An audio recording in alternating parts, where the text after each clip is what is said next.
از روی این کاغذ میتوانند که دلوی جنایی کشویند.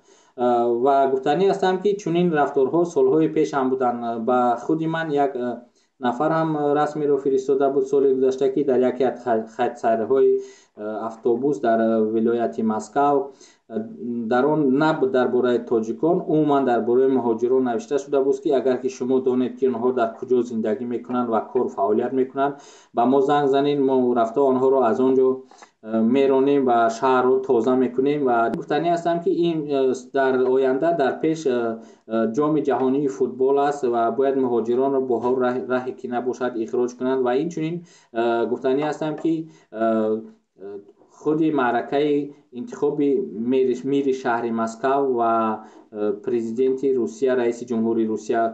در پیش است. و از این خاطر بعضی حکومتداران، بعضی شخصان علاهیده برای منفعت‌های اصلی خود میخواهند که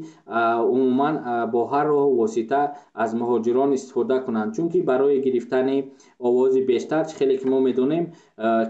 کارتای مهاجران رو بیش از همه بازی میکنند و به مردم چنین یک وعده های میدهند که در همه کارها گویا که خود مهاجران گناهکار باشند و چنین وعده ها میدهند که ما مهاجران رو از اینجا میرانیم.